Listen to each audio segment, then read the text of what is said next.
I'd like to welcome everybody who's joining us today, in particular our town hall participants, Councillor Paula Hope and Senior Policy Planner Shawn Postma. As we were saying, it's been a little while since we've had one of our town talks, probably a few months, and the official plan review gives us a great opportunity to engage with our members, and it really is a critical initiative. There's a reason we called this session Charting Our Future, because indeed it will play a big role in doing so. We will begin with an introduction from Brian Nelson, who's a member of the BMRA Planning Subcommittee. And then Paul and Shawn will take us through a summary of the official plan review project and speak to the intent and the process that will be followed for the initiative. We'll then open the floor to questions for the bulk of the session. And we received some of them in advance from members, but you can also use the chat function, which we'll be monitoring throughout the session. And we'll get through as many questions as time allows. And if there are some that we don't get a chance to address, then we'll follow up afterwards to see if we can get those all dealt with. So without further ado, Brian, why don't I turn it over to you just so you can give a bit of a BMRA introduction to start with. Yeah, thank you, Jim, and welcome everybody. My name's Brian Nelson. I sit on the planning subcommittee of BMRA along with Pamela Spence and Janet Finley and Jim.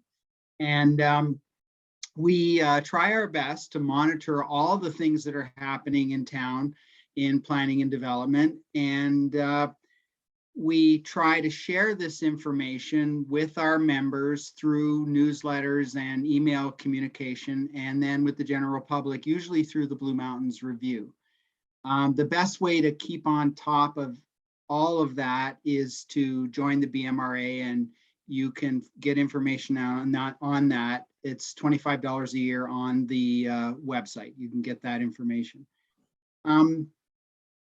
This is actually a really important official plan review, and Paula and Shawn will get into the details. And I think it's really, I think as everyone knows in our town, we're experiencing unprecedented growth and development.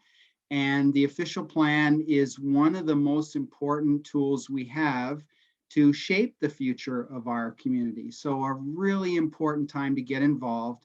Shawn will explain all the various opportunities for that to happen, and I would really encourage everyone to get in and have their say.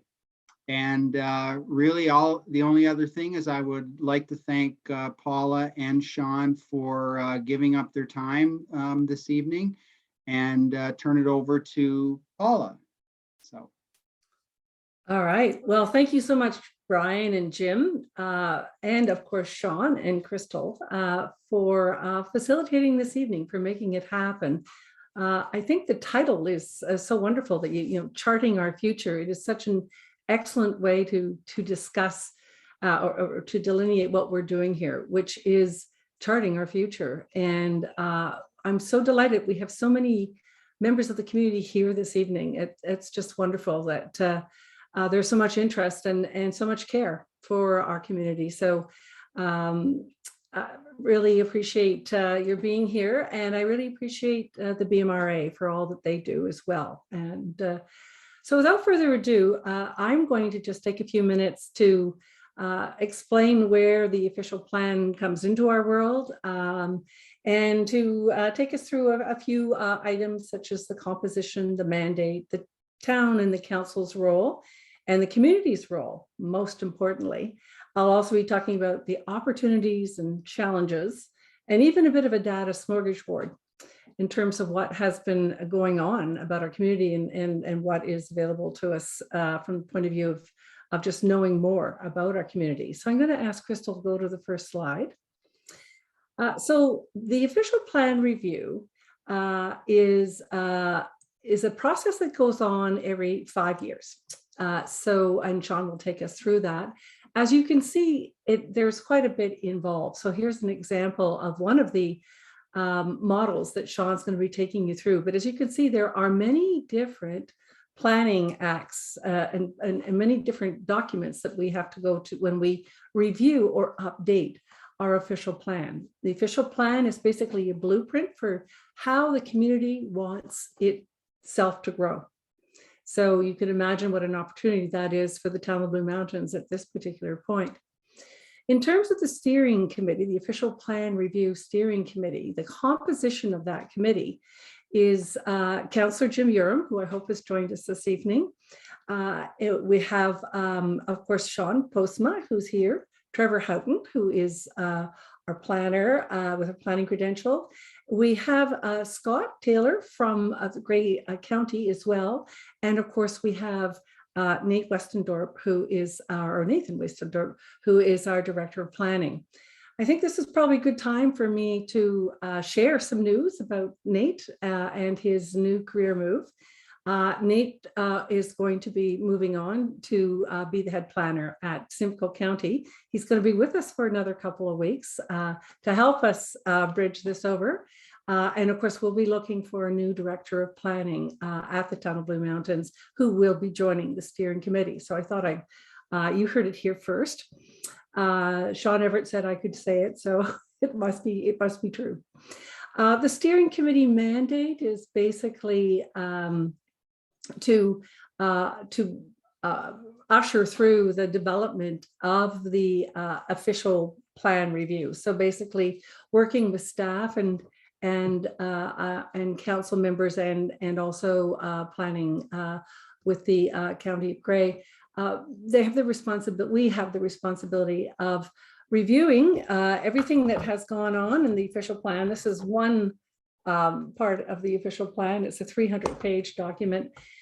Reviewing what the official plan, since it was done in 2016, updating it with all of these different policies, which Shawn will go into, and to come up with and to update it with the community. And that is the most important part. If there's anything that you take away from this evening, it's really important to be aware of the community's contribution to the official plan, because it's the community's vision of what it wants to be that is so important. The town and council role, so the town staff through Shawn and other colleagues helps us facilitate the official plan review, comes up with the final results, and it's for council to approve the official plan. And that's basically where anyone who wants to work with the town, that's the first place that they go. So developers know our official plan pretty thoroughly. And it's really the starting off point, whether for any conversation about any projects or endeavors that those that want to work with the community, they have that blueprint that is through the official plan, and they know that they need to do that. And I mentioned the community's role. So it's really, really important that we are able to hear everything and to capture everything that you want to see for the town of Blue Mountains, not only for the next 5 years, but for the next 10 years and further. We want to be, the more clear the vision is presented by a community in its official plan, the more likely it will be executed. So you can understand at this critical point in the town of Blue Mountains how important it is to get this plan right. So this is why it's so wonderful that we're starting the conversation this evening, and we do have time in order to be able to put together an official plan that really reflects our community. So on to the next slide, please, Crystal. So I spoke briefly to the opportunities where we can share that sharp vision of where we want to be, and that vision is what everyone takes on when they review our official plan. There's a lot that we need to be updating in terms of, say, climate change or attainable housing. So when this official plan was written in 2016, that's a long time ago in terms of what has come to pass in the world. So part of the opportunities, of course, is updating and making sure that the official plan reflects everything that the community wants to see in terms of how it wants to manage its natural resources, its people resources, every aspect of the community.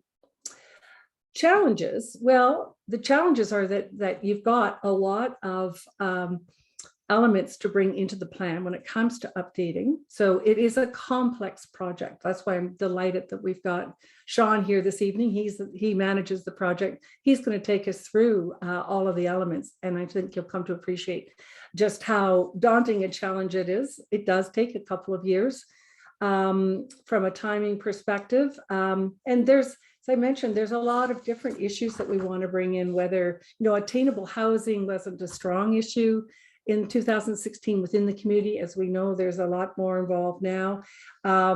Settlement areas, how do we establish that? We've got a difference that we need to bring together between the county and ourselves, with all just natural part of coming to a very clear official plan. There's, of course, a lot of growth going on. I'm going to say a little bit more about that around the Data Mortgage Board. Even as something as simple as marijuana, back in 2016, how do we manage? We were just feeling our way around marijuana, that as opposed to now, where we might be looking at be willing to look at a broader usage of how we might want to manage, say, manufacturing, for example. But the biggest one is climate change, and how do we want to enshrine so many principles of climate change into our official plan. And we're going to hear Shawn break that down for us. Timing, I mentioned that it does take a couple of years, probably by 2023, we'll have the full official plan. It was our hope that we would be able to do phase one, which you're going to hear about from Shawn. It was our hope that we were able to complete phase one before the election hit. It looks like that's not going to be possible at this time. There's just so many moving parts, including a housing strategy that some of you may have known has just come down from the Ontario government. A quick Data Mortgage Board. I just wanted to review a couple of new pieces of data. Well, the first one, you've probably heard that the town of Blue Mountains is the second fastest growing community in Canada. We're only second to East Gwillimbury, which is a 44% growth level. Ours is 33%. So it does explain a lot why we're so busy at council, why the planning department is so busy. We are, everybody wants to come to the town of Blue Mountains, and managing that over the next 5 years within the purview of the official plan review is what is so important. A couple of other most recent pieces of data that we used to be a community where we had 50-50 residents to non-residents. That ratio has recently changed, so that 58% of our community is now residents. So we really did experience quite a change during COVID. A lot of folks wanted to move up here, and we can't blame them. And only one other piece of information that might become important as we talk about this is we at the town of Blue Mountains, about 400 new units are built here. Over the last 2 years, it's been about 400, mostly single family units have been built in 2021 and 2020. So when we talk about land use and how we're going to manage our land well and make sure that we don't get into land and that's what the official plan protects from that happening. So we want to be very careful about how we manage that land use. So just a little bit more data about what's going on. So now it is my privilege and pleasure to introduce Shawn Postma, who is going to take us through the official plan project. He has been our official plan review project manager, and I am delighted to say that Shawn has been with the town of Blue Mountains since the inception of his career. So this was the first place that he worked after he graduated from Waterloo. His parents have moved up here, and so he has a very strong investment in our community. So thank you, Shawn, for taking us through the official plan review process. Thank you. All right, thank you, Paula. And if Crystal, if you can put the presentation back on, I think my slides were just attached to the end there. Yeah, so my name is Shawn Postma. I am a senior policy planner with the town of Blue Mountains here. I have been here for 20 years in terms of community. I love this place just as much as everybody else. I moved up here, fell in love, and did not want to ever leave. In terms of lifestyle, in terms of my career, in terms of doing planning, this has always been a fantastic place to do that. My presentation here is just kind of be a little bit more technical in terms of, what an official plan is, how it works, and what the purpose of the 5-year review process is. I'm hoping to keep it to 5 to 10 minutes, so I am going to go through relatively quickly. This image that's been on the slide so far just kind of shows how planning works in Ontario. It starts at the top with Ontario Planning Act, and it keeps getting refined further down and down until you get to the Town of Blue Mountains Official Plan, which is near the bottom. But it just wants to highlight that our official plan has to conform to or be consistent with those upper level plans and documents. So there's a lot of direction that we have to follow, and it comes from the county plan and up. Underneath the official plan, we have things like zoning bylaws, site plan control, other municipal bylaws, but we're really focusing on the official plan level and what it is here to do. So the official plan, it does set the vision, goals, and objectives for the community. Like Paula has said, we really want to clearly articulate what our vision is, because that vision then filters down into our goals and objectives, and then that filters down into the actual policies that are going to go into the plan. And the policies, of course, describe how land can be used and how it can be developed within the town. The current official plan that we're working off of, it was originally created in 2007. It is a plan. Back then, it was a plan for 20 years of growth. And under the Planning Act, we are required to update it every 5 years. The last time it was updated was in 2016. So just this past summer, we kicked off the second 5-year review update, which is what we're talking about today. Next slide. So what is an official plan review? Essentially, like I had mentioned, it is just to make sure that our official plan is kept up to date. Because it is such an important guiding document, and because things change, policies change, growth patterns change, best practices change, things like the pandemic can influence how we're going to grow into the future. We have to make sure that the official plan stays up to date. So again, we are required to update it every 5 years. And again, forecasting and planning for the next 25 years. There are some minimum requirements under the Planning Act. I'm not going to get into those, but we do have to make sure that this plan is current with all the provincial level documents, the county documents, all those upper tier level documents. And as well, we get to update the official plan with any other new plans or projects that we've been working on as a municipality. Since the 2016 plan, we have a new strategic plan, we have community improvement plans. We're even currently working on master transportation plans and a new sustainability plan. So all of those plans are going to help inform and direct what's going to go into this official plan update. Next slide. So far to date, we did have our initial public meeting to kick off sort of the project back in the summer. From there, we've met with council. We've heard some preliminary public comments, and we've developed the terms of reference, and we had that project framework endorsed by council back in December. From there, we've set out a request for proposal. So we are looking to secure some consultants to help us in certain areas of the plan. This is intended to be a made in blue plan. So we're going to be using some of our experience here. We have a great planning department here to take up to help develop a lot of these policies, but we do still need those specific consultants to help us in those areas of expertise that we're not fluent in. Growth management, it's a big piece of phase 1.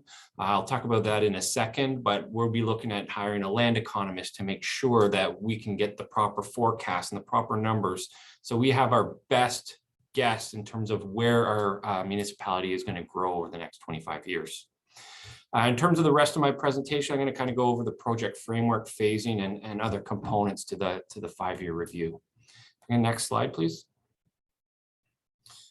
In terms of the framework and phasing, we are looking at trying to phase this project over 2 phases, which completes the 5-year review, and then a 3rd phase, which is something we're kind of excited about, but it's subject to future council consideration and budget. Phase 1 and 2 does comprise of the 5-year review. Phase 1 deals with sort of the conformity piece, getting our plan up to date with all the latest changes from the provincial and county level. And as well, it wanted to focus in on just a couple of the priority items that we have before us.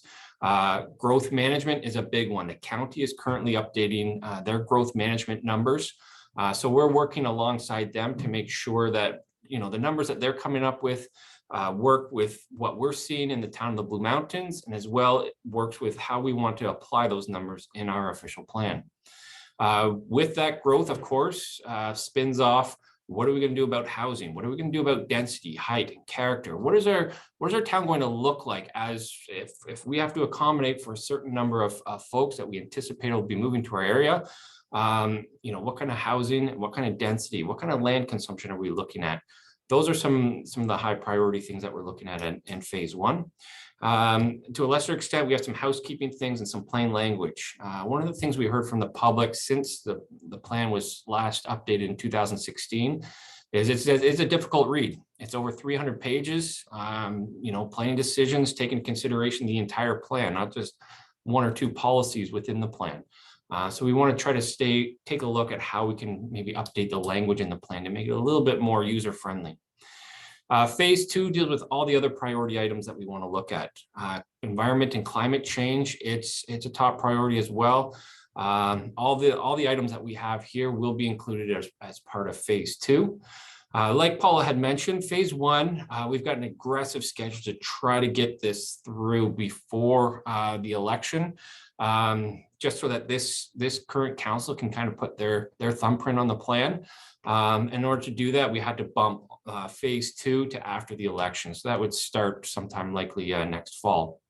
Phase 3 is sort of an exciting sort of add-on. Once the official plan has been updated through this 5-year review, we are looking at possibly creating what we're calling community district plans. So instead of having one 300-page document that applies to the whole town, we'd like to have sort of these smaller documents for each sort of community area within our town.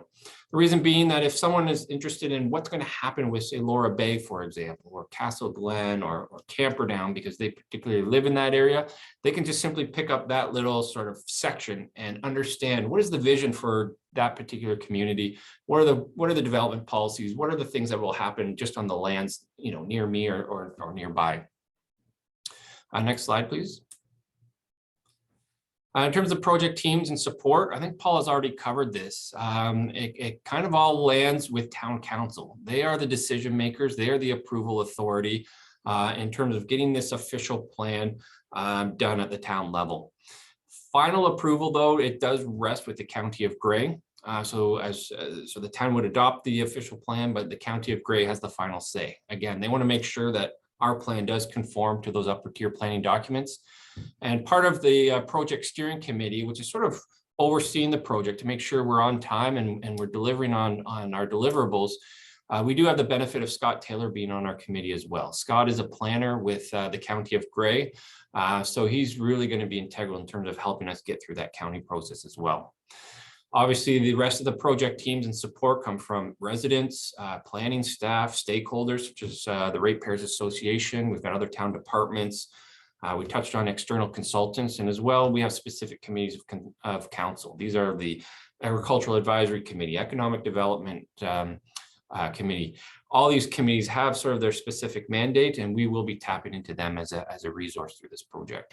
Next slide, please. In terms of phase 1, again, we're looking at updating our vision, goals, and objectives. Now, this is not meant to be a complete rewrite or let's just throw out the old plan and let's start brand new. What we're actually going to be doing is we're going to be checking how well have we been meeting the current vision and those current goals and objectives. We kind of want to be able to score how well we have been doing and what are the areas that need improvement. So that's going to be sort of the focus on that. Vision, goals, and objectives. This is also something too that we want to take to the public. We have dedicated public information sessions on all of these topics, and vision, goals, and objectives is going to be a big one. It's likely going to be the first one where we really want to set the stage in terms of what this official plan is going to do. We're going to do our planning documents conformity exercise, and again, we're going to touch on the growth management, density, house height, and housing height and character piece. Next slide, please. In terms of our project timeline, in order to get all sort of the 2 phases in, like Paula had mentioned, we're looking at about a 2-year time frame. If phase 1 can move slowly, and there are some sort of cogs in the wheel that may be coming fresh and new towards us. Paula had mentioned the housing task force that recently released a paper with 55 recommendations in terms of how to provide more housing across the province of Ontario. If that becomes legislation and becomes something that we need to incorporate into this project, that's something that's going to really sort of steer the project in a different direction. There's some pretty bold recommendations in there, and depending on which ones take hold, it will, undoubtedly impact this project. But based on sort of where things stand right now, this is our current timeline. One of the things at the bottom here that says always on public consultation and council engagement. This is something that we're working on right now in terms of how to make sure our public consultation is always on. We're setting up dedicated websites, newsletters, all kinds of different opportunities for folks to be able to remain engaged and as well to be able to contribute throughout the life of this project. Always on as well, my phone, email, it's always open, and I'm always available to help answer questions or deal with any comments that may come in at any point in time. Next slide, please. In terms of the coming next, I think we've kind of touched on all of these, but these are some of the target timelines that we're looking to hit. I'm not going to get into any detail on any of them. They are available on the screen, and I believe that was my last slide. So I'd like to turn it back over to Jim, please. Great. Okay. Thank you, Shawn and Paula. It's a really helpful introduction to a pretty complex exercise, as we all understand. So again, I'll just mention to the members who are observing the session, certainly welcome any further questions that you supply through the chat function. And as I say, we've got some that have been submitted, and so we'll start with some of those and address other ones that come in through the course of the discussion. Let me start just a couple of general questions. You spoke, of course, the fact that Nathan Westendorp is leaving. Sounds like an interesting opportunity for him to be director of planning for Simcoe. But in that regard, their gain is our loss, and wondered, have you yet determined exactly what impact his departure may have on how this project moves forward, recognizing, the timing of his replacement is at this stage obviously uncertain. Oh, you're on mute, Paula. Did you want me to start with that, Shawn, or do you want to speak from a staff perspective? Well, from a staff perspective, obviously we're preparing. There's already been advertisements for his replacement has gone out, so we are looking to actively replace him.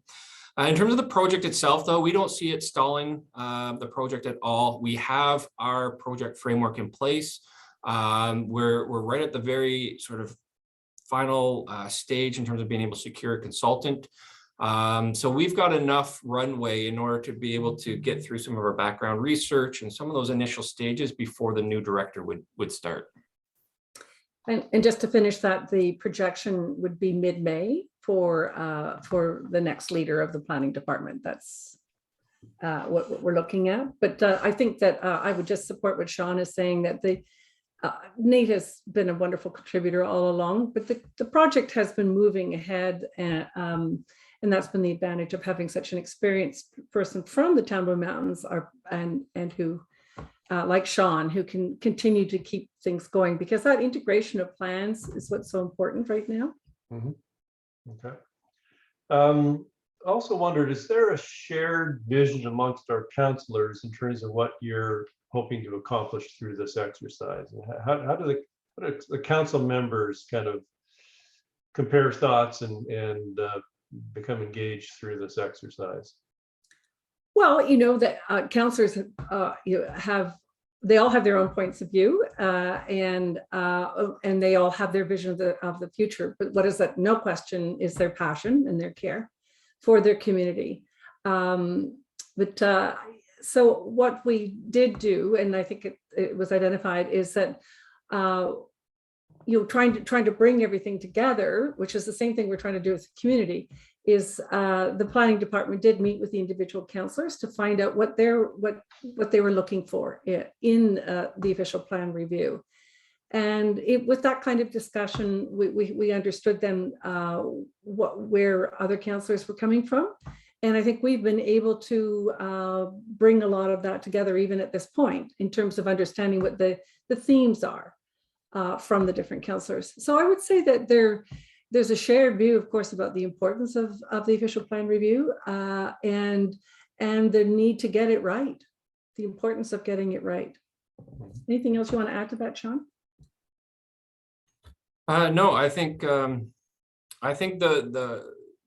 important sort of thing that I remember was going through those council interviews. They were one-on-one. They were kept confidential just so that everyone could speak frankly in terms of what their personal vision and the things they liked, things they saw that required improvements, and it really helped sort of scope in terms of what council's expectations are for this project.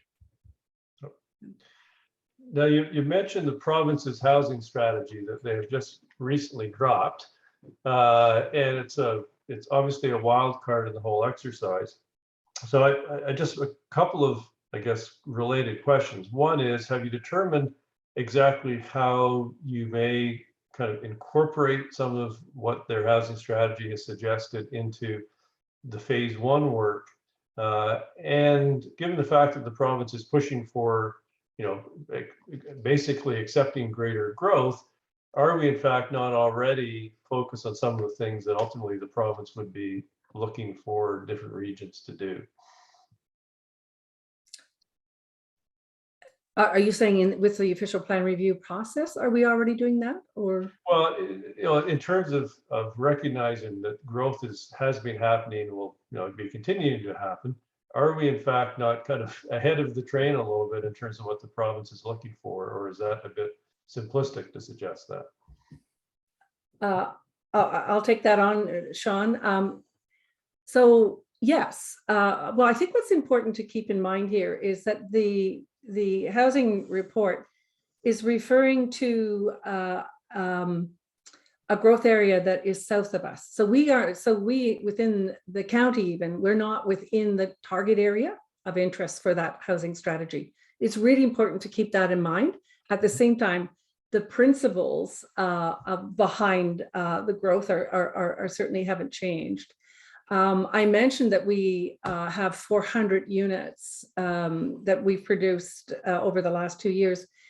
And in terms of the expectation for Grey County at this point, the expectations that Grey County has shared is that they were looking for 1,000 units per year from the entire county. And our share is estimated at something like 156 units, when you break that down. So when you think that we've been, kind of punching above our weight for some time at 400 units. So, what does that mean within the county picture? We're a very important part of the county. And our growth obviously is very important. And when you look at the total picture against the other municipalities, so we're way on the vanguard of our upper tier. Interestingly enough, we're lower tier still, and there we are, leading the pack. So yes, we have been really going beyond what you would expect of a small municipality like this, from a point of view of growth, and hopefully that works in our favor. Shawn, did you want to add anything to that? Yeah, just in terms of that housing task force paper that was done, it is just a paper. submitted by a task force. It's not legislation or anything at this point. It's just a series of recommendations in terms of how the province of Ontario can provide more homes. The province was really looking to say, we just need to be able to build more homes, put more houses on the ground. We need to tackle the housing affordability issue. And by getting more homes built, they're feeling that that's going to help, reduce that impact. There are some bold recommendations in there. There were parts in there in terms of some as of right permissions. One of the recommendations is to allow 4 units on a property as of right. And if that does become legislation, we're obligated to follow that. We will have to develop our official plan policies in order to allow for those 4 units on a property as of right. There's also implication in terms of building height, recommending that as of right, buildings can go as high as 4 stories. Again, they're trying to find better ways to be able to use the land that's already been developed. And these are the things that we're following extremely closely, because they are some bold changes that we haven't seen in the province before. And if they do become legislation, we do have to update our official plan to match those.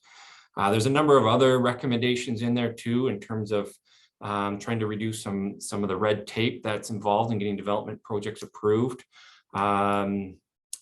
Yeah, there's quite a few things in there, and they will impact the official plan review process. And again, depending on the extent of those changes, it could impact our project for sure in terms of our deliverables and our timelines that we've proposed. Right. Could I just ask Shawn to explain the term as of right? I think it's a very important one for everyone to understand. Do you mind, Shawn? Yeah, sure. So as of right, just going back to that example where if the province says as of right, we can have 4 units on a piece of property, someone could essentially just come into the town, obtain a building permit, and build 4 units on their property. Those 4 units could be anything from basement apartments, which are already allowed right now. Things like apartments above garages, or even converting an existing single detached dwelling, for example, into a 4-plex or into multiple level units. But as of right, there's no public process, there's no council decision. It's simply coming in, obtaining a building permit, and starting construction. Right. Good. Well, we had a question that came in, and I think it's kind of an interesting one in the sense that, like, the county provides some projections in terms of the amount of growth they think that we should be assuming. At the same time, the market demand for housing in the town of Blue Mountains, Paula, to your point, has been beyond what the county has been suggesting. So through this process, how do we get a handle on the amount of development that we in fact want to allow in the town? It may exceed, even in theory, from a demand perspective, what the county would be suggesting. So it's interesting about the county at the moment. 1,000 units a year, 156 units is expected of us, and that's, of course, that's with the presence of Scott Taylor in our meeting. So this is shared with us, and there doesn't seem to be, at the moment, the kind of pressure that some of us might have been thinking was going on. But at the same time, back to what Shawn was saying when he was describing the housing strategy, we can never forget that municipalities are creatures of the province. And in some ways, the housing strategy has reminded us of that, especially of that legislation. If some of those 55 recommendations become legislation. So I just want to remind everyone that housing strategy report, there's a provincial election coming up. A lot of things can happen yet, and that's why we're concerned about the timing for the official plan review. In terms of what we can produce, because we don't know exactly what the province is going to be handing down. Shawn, is there anything that you wanted to add to that? Yeah, and I think it's important to realize too that the county, they're going through the exercise to try to determine, okay, what can we expect in terms of growth? And I think that's the important part in terms of us as planners, is like, okay, if we are anticipating 156 units per year, how are we going to accommodate that growth over the next 25 years? And we have many options available to us. You know, we can look at low density development, and we can part of phase one actually is to take a look at 3 different development scenarios. Scenario 1 would be looking at low density growth, single detached, and what are the implications in terms of being able to provide roads and all the infrastructure and all the costs, the land consumption that's needed to accommodate that growth, and how much land are we going to need if we're accommodating 125 units a year over the next 25 years. Scenario 2 would look at sort of like a balance of, okay, we can continue with some singles, but maybe we can pepper in some multi units in there.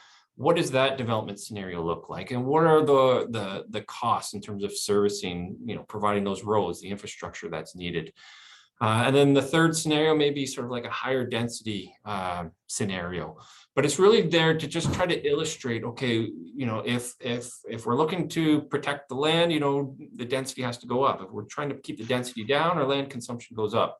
So it's there to try to help balance sort of all the different scenarios that we can look at. But the numbers that are provided by the County of Grey are just to give us some our best guess in terms of what can we forecast for the next 25 years.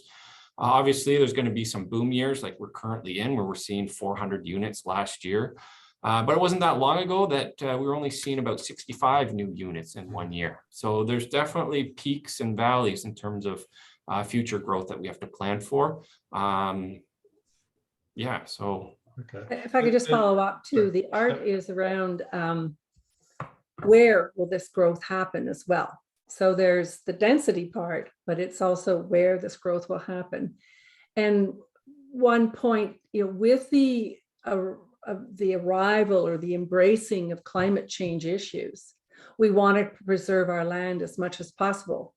So then it goes back to what Shawn was saying, it's about preserving the land, or so single unit homes, for example, of which we have many single detached homes here and not that many multi-level homes at this point.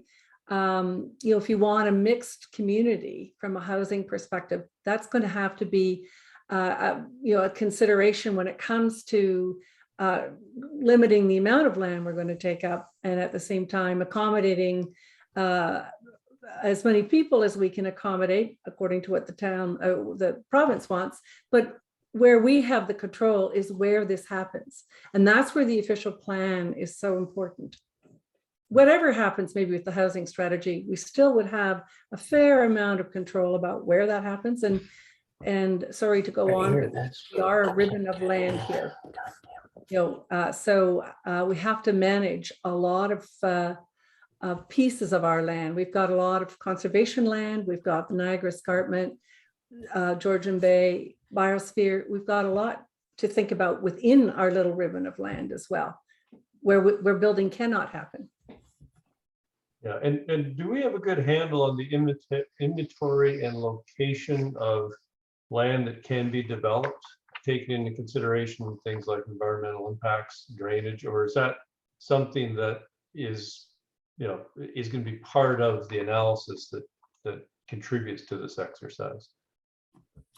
Yeah, we do have an excellent handle in terms of how many units we have that are existing, how many are sort of in the pipeline in terms of have some sort of planning approvals, and also all of our lands that are designated for development. We've done some preliminary counts in terms of how many units could fit on all of those.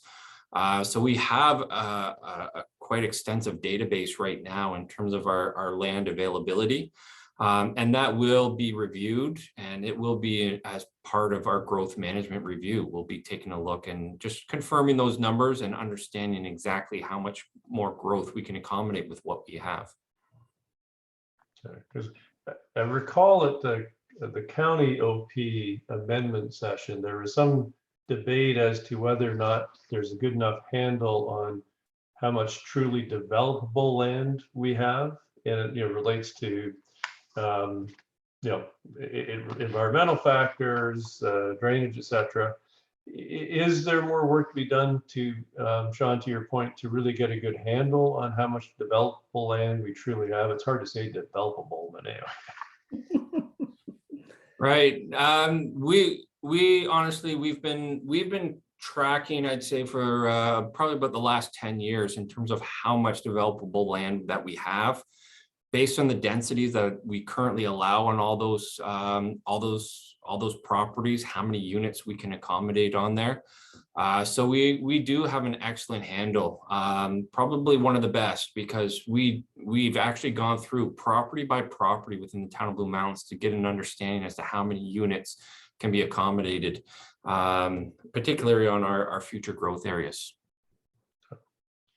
Well, and as you can imagine, managing growth is probably the most significant issue and concern that residents have. And one of the questions relating to that is relating to infrastructure. How does the official plan make sure that basic infrastructure is in place before developments are approved? Because we are seeing situations now where capacity feels like it's being strained. I know our own water capacity systems are under strain. And of course, we all have seen what happened in Collingwood with regard to their water issue. So as the OP moves forward and you project the future, how do you build in the considerations related to infrastructure requirements? I'm just going to start that and turn it over to Shawn. So, of the recent provincial policy statements coming from the province have been very helpful in terms of addressing this question, because they're really encouraging that infrastructure must be in place before building happens. So in the past, and I'll ask Shawn to give the professional's view of this, that hasn't always been the case. So the good news is that this council has worked very hard to catch up with its infrastructure investments. We're fortunate that we have the money to do that. So that's been a very important move that we've made. But Shawn, maybe you want to just speak to that, how the PPS's provincial policy statements have been helpful in terms of making that request around infrastructure. Yeah, so I mean, obviously infrastructure is integral to development. It's also a bit of a balancing game as well. I mean, we don't want to be putting in massive infrastructure, massive roads without the development there that's actually going to use it. So the infrastructure is intended to be upgraded over time. Sewage treatment plants, water treatment plants are anticipated to be expanded over time as those needs are there. Building those plants too big too soon runs into actually inefficiencies in terms of how those plants can actually operate.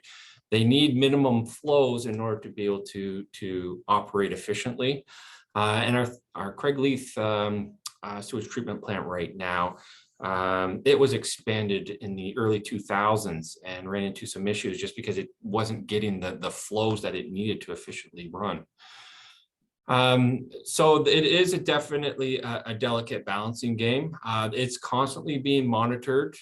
We prepare year-end reports each year. It's a requirement under the ministry to make sure that our infrastructure, not just the plants in terms of our water and our sewer, but also all the pumping stations and all the infrastructure that's located in between. We need to make sure that it's properly up to snuff.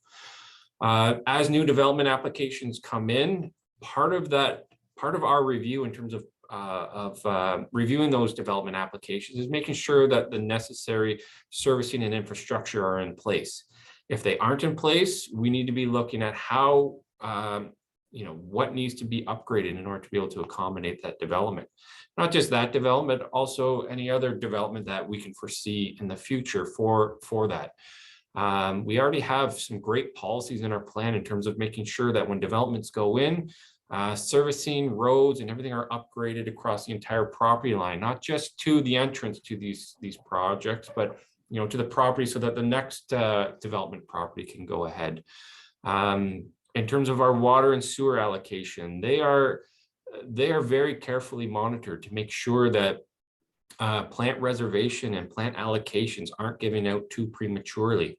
And again, we monitor it annually to make sure that we're not handing out more capacity than what the plants can hold. And we have a number of protective measures that are in place to make sure that happens. But through this OP review, and it is part of phase 2, is looking at those existing servicing and infrastructure policies and seeing if there are any necessary updates that we need to look at to make sure that our infrastructure is rock solid for any future development. And you can understand why the question gets asked, in that historically the towns had some difficulty keeping up with the required pace of infrastructure development. And we all know that construction costs are inflating far above the standard inflation rate, and that obviously is going to continue to present budget pressure on the town going forward. The last update on the Thornbury intensification study was posted October 21st of last year. Can you speak a little bit to what the intensification study is looking at and what we can anticipate in terms of next step in that regard? Yeah, so the Thornbury density intensification study, we started that last year, and what we were looking at were two things. One was if we have the ability to intensify, and we just focused on the Thornbury area because obviously Laura Bay and Craigleith, they're unique character or communities on their own with character and other impacts, but we wanted to focus strictly in on Thornbury in terms of if we could intensify. Number one is, what can we do in terms of infill? How can we look at being able to accommodate some of the growth that we have to accommodate within our existing built up areas? The second part was looking at our green fields in terms of what kind of, our undeveloped lands, what kind of development can we see on those in order to be able to intensify, to be able to still provide additional housing, perhaps at a higher density than what's currently been provided. That project looked at all the different sort of aspects in terms of being able to provide more intense projects. We take a look at character, and we've actually defined area neighborhoods within Thornbury that have their own sort of distinct, unique character.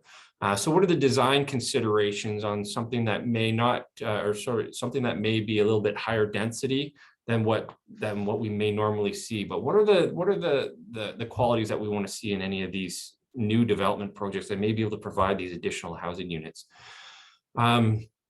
That project, we've got the background study completed on it. Right now, we're taking a look at how do we sort of mesh the work that's been done for the density and intensification study with the work that's going to happen with the official plan.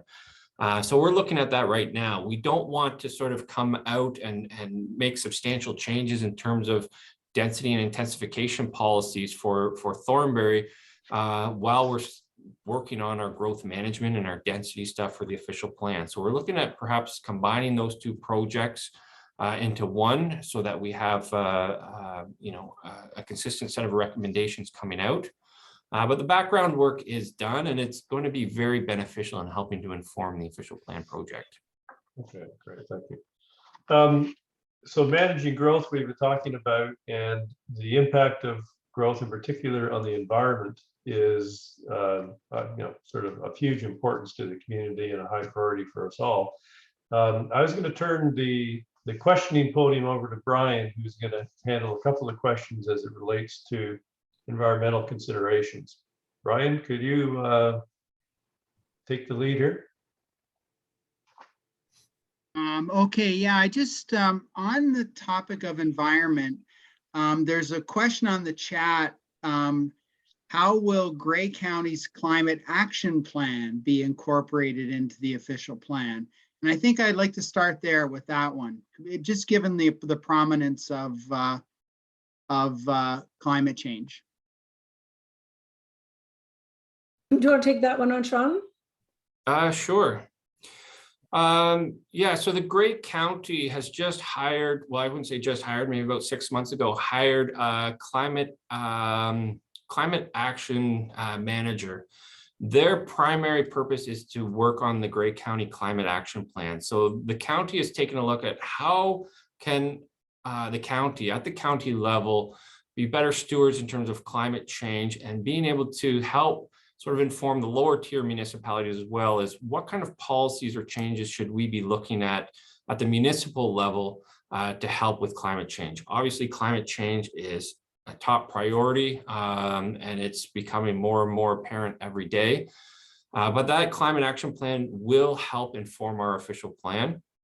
I should also note too that the town of Blue Mountains is working on an integrated community sustainability plan. There's a lot of pieces related to climate change in that plan as well. So I've been working with Jeff Fletcher and his team in terms of being able to dovetail both of our projects together, as that project is looking to wrap up later this year. The County of Grey as well, they've already updated some of their climate change policies within their official plan. They're proposing to update them as part of that OPA 11, their housekeeping updates. So we will be looking at incorporating all of those pieces into our climate change updates to our official plan. Great. Okay, thanks, Shawn. And then there's a couple questions here also on the topic of environment, and they're more related to losing natural features. As you know, there's a lot of people place a lot of importance on natural features like the shoreline, the escarpment, wooded areas, places to go for hikes, just all of our open spaces, especially public open spaces. And so question about how can these areas be protected given all the development that we're seeing, particularly recently? Yeah, that's a great question. And it is part of that balancing game that we're looking at. You know, we have settlement areas across the municipality that are designated for growth. Within those areas, we do have some environmentally sensitive areas, 100%. There are creeks, there are valley lands associated with those creeks. We have significant woodlands. We've got provincially significant wetlands. We have all kinds of high priority areas that are slated for protection. We currently have quite a number of existing policies right now to protect those environmentally sensitive areas from development. Through development applications processes, we do require environmental impact studies and evaluations to determine, okay, what are the extent of these environmental features? Where should those lot development boundaries lie? Where should those environmental protection lands start? We have the benefit of having two conservation authorities within our limits, the Nottawasaga Valley and the Grey Sauble Conservation Authorities. And they bring a lot of expertise in terms of reviewing those and providing us with recommendations in terms of how those lands should be protected. In addition, the town and county, we also rely on peer reviewers. So, you know, third-party experts to review these documents to make sure that the proper protections remain in place. So those are the policies that we have in place right now. They will be evaluated and they will be updated based on current best practices, based on updated mapping that wasn't available 5 years ago. So those will be reviewed and they are slated for phase 2, but those are high priority items that will be included as part of this review. I think we could also add, sorry, Brian, I think we could also add that the community has a role here, especially around the official plan review, where it is stating very clearly that the community would like to see, or it's very important to the community that they see that the environmental lands, the sensitive lands are well protected. So that's part of our vision, right? That sharp vision that we need to make clear in the official plan. Right. Okay. Thank you, Paula. That's what I've got so far, Jim, on environment. I noticed there was a couple of questions on the chat related to infrastructure.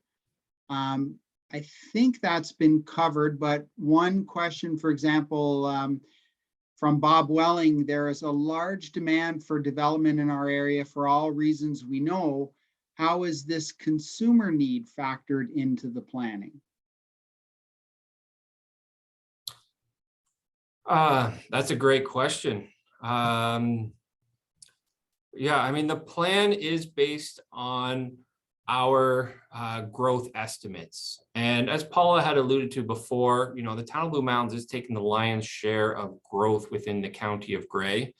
And it is just because it is such a desirable location to be. We've got the escarpment, we've got Georgian Bay, we've got the skiing, we're 2 hours to downtown Toronto.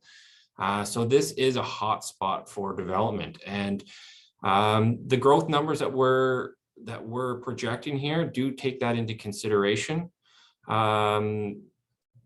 So it's not just how much growth should we be taking, it's based on that consumer demand in terms of how, how much growth we should be planning for.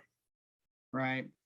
Okay, and then just one other one, Shawn. I think you did cover part of this. It was just on the infrastructure. How does the budgeting for infrastructure fit into the planning process? In terms of the official plan, we do have policies to make sure that we have efficient and we efficiently use the infrastructure that we have. But in terms of the planning process, if there's deficiencies in any of the infrastructure, that's more of the operations side. So we kind of defer those budget considerations and those planned upgrades to our operations division, who would look into that. We do partner with our operations staff in terms of if there's new development coming on online, for example. We've got some projects being considered in Thornbury West, for example. What kind of timing do we look at in terms of what other town improvements could be done, perhaps simultaneous with some of those planned improvements? So, for example, when Sobeys and the Ultramar gas station went in, there was a joint project where infrastructure and public works took the lead in terms of being able to upgrade not just the frontages in front of those buildings and providing turning lanes and the street lights there, but to also sort of fill in a couple gaps as you get closer to downtown Thornbury. So there is some overlap, but in terms of any existing deficiencies, that's typically deferred to our operations staff. Okay. Maybe back to you, Jim. What Sure. do you have on your list? Yeah, I think a couple things as it relates to building guidelines and housing strategy more broadly. I guess the first one, in terms of the OP review addressing neighborhood issues like density, height limits, community design guidelines. And Shawn, you mentioned that the broad approach is to take a look at 3 different, I guess, density scenarios: single family homes, mixed, more multi, and just get a sense for how that plays out, I guess, in terms of amount of land consumed, because intensification versus sprawl, as we've discussed, is going to be a critical, I guess, community discussion going forward. But I just wondered, how will you go about the process of trying to figure out of the different approaches we could take, what makes the most sense from a practicality perspective, and what may be most resonating with the community itself? That's a great question. Again, it gets back to that balancing game as well. And, not just the 3 scenarios that we're going to be looking at in terms of potential build out, but we're also going to be looking at where are we currently right now? What is our current mix of single detached to townhomes to apartment units? Are there some gaps in terms of the supply and maybe even some of that consumer demand in terms of particularly units that could work very well here? If there is, where should those units be located? We've got a lot of greenfield development sites, and we're looking to improve some of our existing sort of built up areas in terms of new development as well. And what could those look like? But it's really taking a look at sort of balancing all of those pieces together to figure out, what is going to be the preferred option. The other thing we want to do too is take this to the public. So, bring it back to Blue Mountain Ratepayers Association, bring it to, a public information session, bring it to the various neighborhood groups and any other interested residents, and to get a feel for in terms of what do they want to see for our community as well. The 3 development sort of scenarios are just sort of meant to help illustrate, okay, if we went this way, this is sort of what it would look like. This is how much it would cost. This is how much land we would need versus, development scenario 2 or development scenario 3. So there's a bit of an education thing there, but we really want, to make sure that we get that community feedback in terms of you know, what do they see our community looking like in 25 years from now? Thanks. Yeah, I think a lot of interesting discussions are going to be taking place, and it's going to be fascinating to see how the different scenarios actually impact on the ground, so to speak, as they get built out. You know, one of the questions, not surprisingly, that comes up is how the official plan can help address some of our housing challenges, and in particular, coming back to the question of affordable housing in the town. You know, one of the questions we got related to gateway, and so is the gateway required an OP amendment? Is that going to take place in conjunction with this exercise? But just more broadly, understanding the how this may help with regard to attainable housing, and I say if in fact it has some relevance for the gateway project specifically. Yeah, so in terms of the attainable housing first, definitely we're looking at, you know, being able to provide a wider and broader range of housing types. I think that's one thing that we've heard loud and clear. You know, we have lots of the single detached dwellings, but we're looking for those starter units, you know, for you know, a young professional couple that's coming up here and starting you know, their life together, you know, what kind of units are available for them. So we want to make sure that we've got that range of housing types in place, which can help with the attainability pricing as well. We're looking at the as of right permissions in terms of what can you do with your property as of right.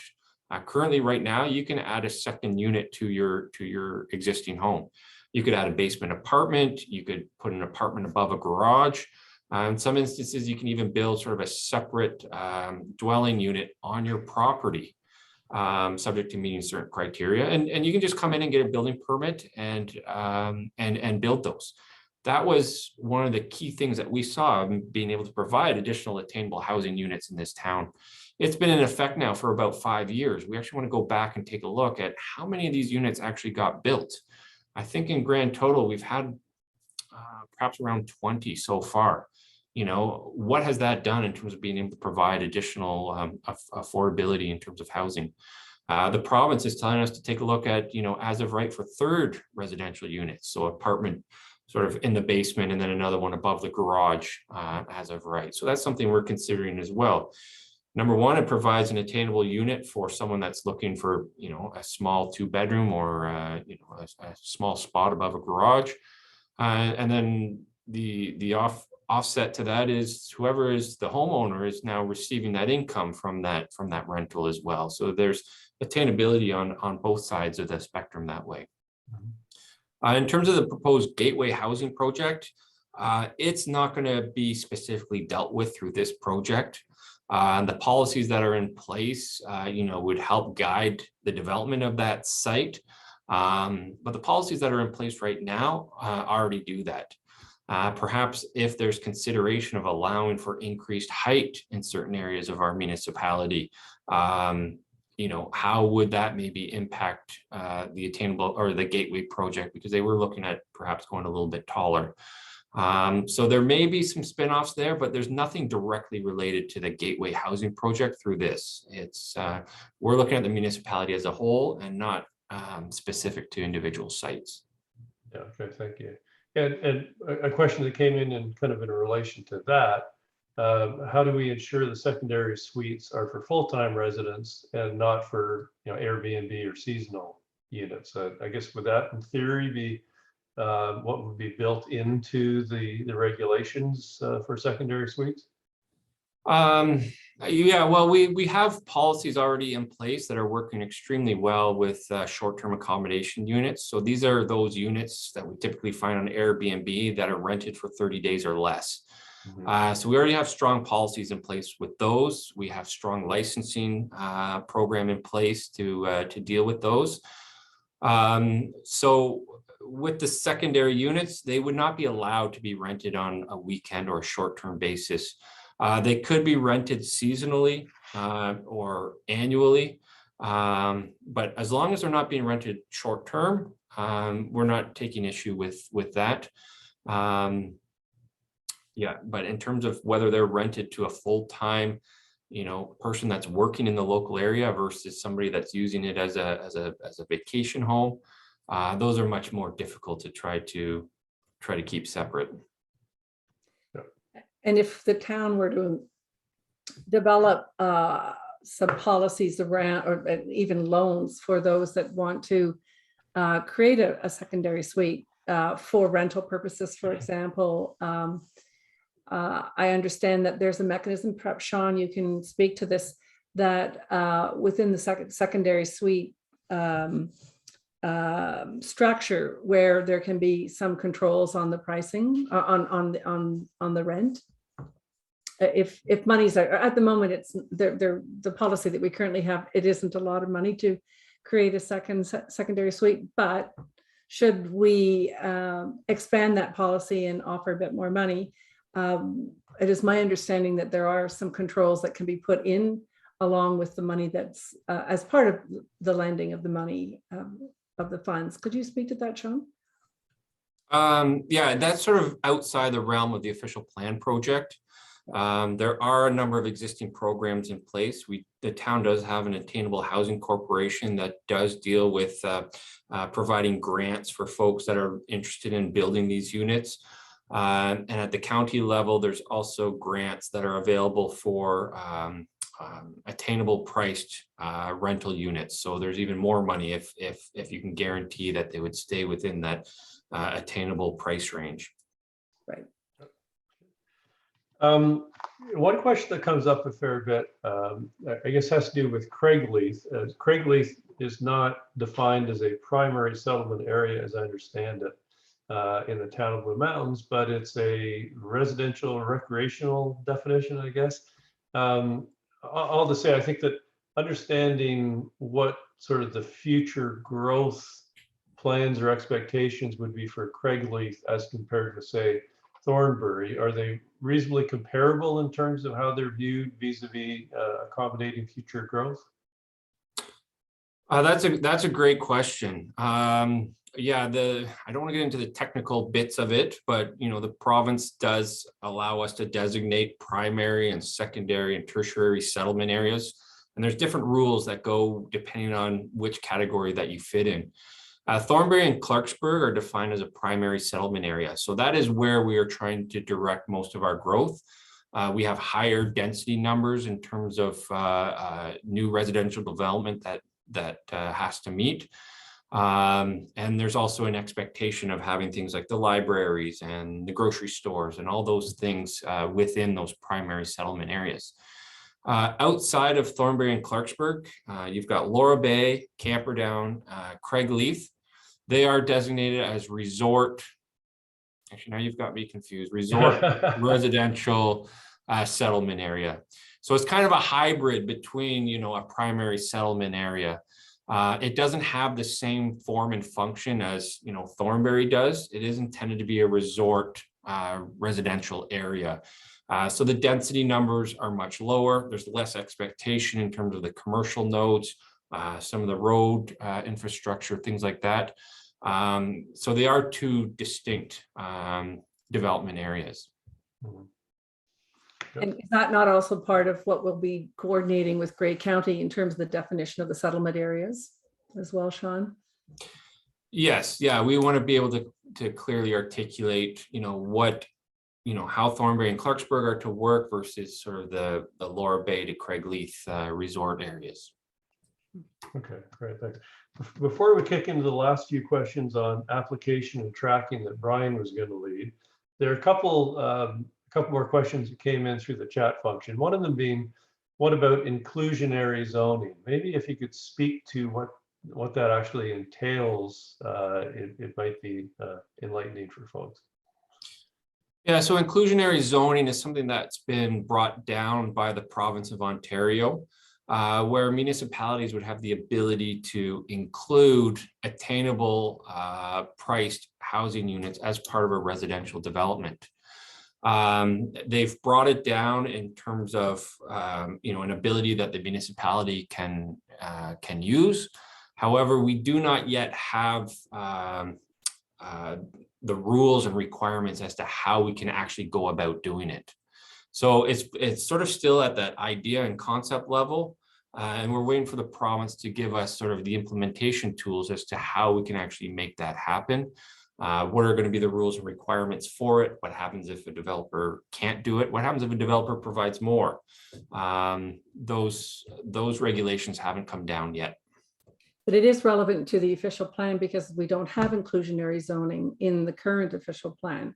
And that in terms of the updating, certainly I can speak to the fact that it's been a recent conversation in council, and maybe that's where this question has come from, where certainly there's a strong feeling amongst councillors that that inclusionary zoning is very desirable. According to the discussion, Grey County has imposed a 20% figure that should be included with every development. That hasn't really been enforced in any way. Within the council, within the Town of Blue Mountains Council, the thinking is it should be a number like 25% or 30%, and that we would really like to take advantage of inclusionary zoning principles now, as you know, there are so many developments being put before council, and wouldn't it be great to have that tool in our toolbox? And it's not available at the moment, and that's where the official plan review plays a significant role. Right. Okay. Yeah, that was a helpful discussion. Interesting to see how that plays out with this within the overall process. Another question: does the plan include employment and retail growth? So how do you take a look at some of the economic factors coming into play for the OP review? Yeah, that is part of our growth management work. The County of Grey has also included sort of our employment needs as well. So we've been talking a lot about the residential side, but it also does apply to the non-residential. So our commercial lands, our industrial lands. So the county growth management strategy is looking at forecasting how many jobs are we going to be anticipating for our area, and how much land do we need to be able to accommodate all of those jobs. Mm-hmm. The county has provided some preliminary numbers for us. We've asked a couple extra questions in terms of being able to sort of refine what are those jobs? What do those jobs look like? Obviously, our area is very heavy in the service and tourism industry. We're very heavy on the agricultural side. We do have some manufacturing here as well, lots of professional services, but what is that distribution? Because obviously they have different land needs, but that will be included as both part of the county review and as well part of our review in phase 1. Okay, great, thank you. Brian, do you want to pick it up as it relates to questions related to how the OP review will be applied and the form of tracking that's being considered? Yeah, a couple of questions. Basically, implementation. One question: what assurances can be provided regarding how the official plan will be enforced by town staff and council? That's actually a great question. We get that one a lot. And I think the one thing that we want to really point out here is that the official plan is a guiding document. It's got a set of policies in terms of how our lands are to be used, how lands are to be developed, and what can occur on those lands. You know, it is a guiding document. It's not meant to be read like a zoning bylaw. Underneath the official plan is a zoning bylaw, and the zoning bylaw is our primary tool that we use to implement the official plan, because the zoning bylaw explicitly explains what the uses are that can occur on those lands and how those lands are to be developed in terms of setbacks and height and coverage, those types of things. So it's really meant to make sure that, you know, we're applying the policies of the official plan through the zoning bylaw, through our other municipal bylaws, and as well through our other tools such as site plan control. The official plan is not intended to be read as, okay, this is exactly what's going to happen on the property next to me. Again, it's a guiding document that maybe provides for a range of development opportunities. And it's the zoning bylaw that would actually refine what can actually happen and how those policies would be implemented. Mhm.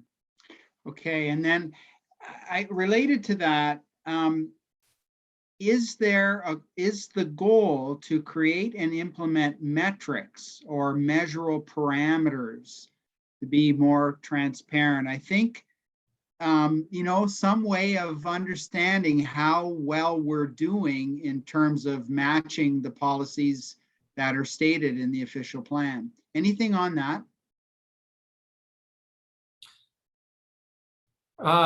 Yeah, I mean, the official plan is constantly being monitored. At a minimum, we have to go through these official plan 5-year reviews where we do a full assessment of the current official plan, what's working, what's not.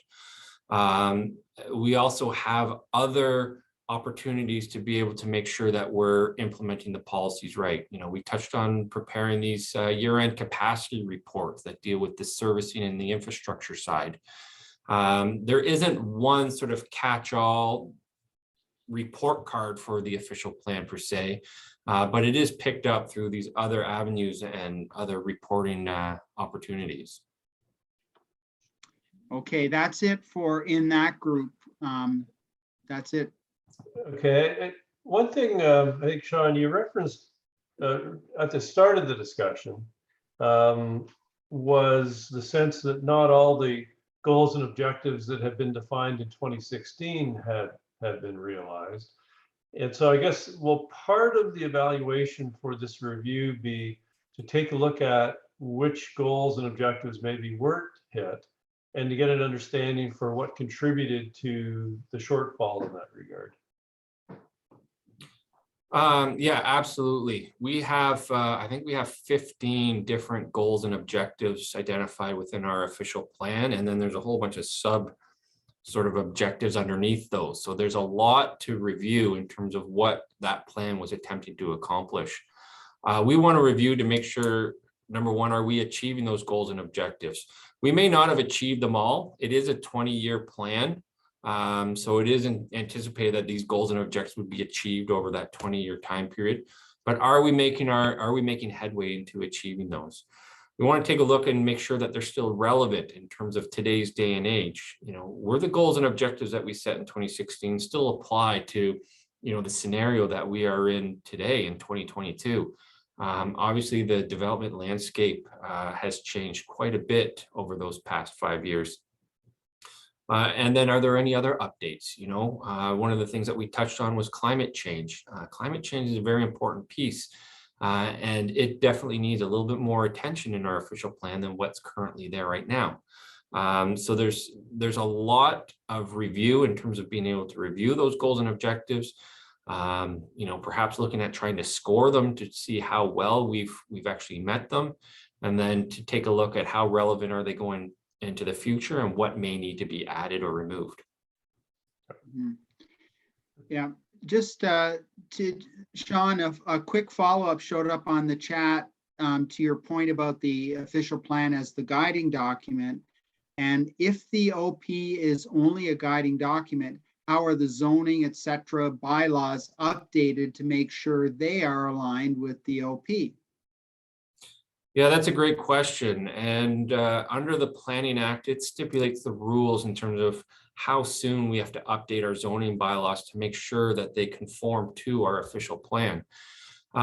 Essentially, once the official plan is approved and in full force and effect, we basically kickstart an update to the zoning bylaw to make sure that whatever policies we've put in place are still either being adhered to, or perhaps we need to update our zoning. So for example, if we change the direction in terms of what kind of growth we want to see in a particular area or particular community, we will, right after that plan is approved, take a look at the zoning and say, okay, well, are the permitted uses that we want to see on these lands still match those that vision that we have for that particular community or that particular area. So it does happen afterwards. It's not immediate because we do need to take these projects one step at a time. But the zoning bylaw will be updated as soon as the OP is approved. Great. Okay. Well, I think it kind of brings us pretty much to a close. The one remaining question from the chat related to, I guess, sort of follow up and next steps that we probably want to cover anyway, which is if it's an every 5-year exercise, is there sort of a deadline by which this has to be completed to adhere to provincial regulations, or how does the 5-year timing actually play out for this? Yeah, so the requirement is as soon as an official plan is approved, if you have a brand new official plan, they give you a 10-year window. If it's an official plan update, it's a 5-year window. That's when you have to initiate that process. There's many municipalities that are going through official plan updates that, they can drag on for years and years. And there's all kinds of factors that could influence how quickly an official plan 5-year review can occur. And we talked earlier about that housing task force report. If there's sweeping changes to how housing is to be developed within the province of Ontario, we are essentially obligated to follow those requirements, and we will have to redo our official plan to meet those. So as an example, if we've gone through and developed some housing strategies for our own, we've developed those different development scenarios that we had talked about, and it doesn't match what the new rules for the province of Ontario meets, we got to go back to the drawing board and essentially start that work all over. So it is sort of a catch up sometimes as new changes come in by the province, but that's the way the process works. And we do work as quickly as we can to try to keep up to speed, but there could be speed bumps along the way. Yeah, I think that's probably a safe assumption. There'll be some speed bumps here and there. Well, we're coming to the anointed hour to close the session. I wanted to thank both Paul and Shawn for the time that you've spent with us. I think it's obvious that public engagement is going to be a really important aspect of this as we try to define the vision we're looking for in the future. And as Paula, we've had the discussion about growth is going to demand a really hard discussion about intensification versus sprawl and how we make some of those trade-offs. And it's encouraging to hear the degree to which you anticipate engaging the public in some fairly well-informed discussions around some of those core issues. So I don't know if whether either of you want to have any closing remarks before we shut down. I certainly would want to encourage everybody to be involved in the official plan review process. There's going to be a number of meetings. We have 2 that are tied to phase 1. So I certainly encourage everyone to join us. We're going to do everything we can to make them engaging and informative. So and we need your thinking. We need your passion about the community. And the official plan review is not going to be what it needs to be without you. So I hope that those watching, and thank you for so many people to be here and remain here throughout this discussion. I hope that they will join us in this journey. Yeah, I just want to add to that as well. Yeah, public participation is paramount, and it's one of the exciting components to my work as well. I love hearing from residents. I've had all kinds of great discussions over the years. One thing to stay involved, please visit our website. We do have a dedicated page for the official plan review. You can subscribe to the notifications page where we will keep you up to date in terms of what's going on with the project. We're looking at doing send out little bits of information more regularly than as opposed to big, huge swaths of information all at once. So please follow that. Please sign up, and yeah, please continue to participate. I should say that there will be a communication strategy around the official plan review. We're just working on that now. We've come a long way with our communications in the town, and we're certainly going to be applying what we've learned to the official plan review as well. Very good. Okay. Well, thank you to both. Brian, thank you for your assistance, and to Pamela and Janet, the other 2 members of our planning subcommittee. Thanks, Crystal, for your technical coordination, and a lot more to follow. Right. Thanks, everybody. Thank you. Thank you. Yeah. Bye-bye. Take care. Thank you. Good night.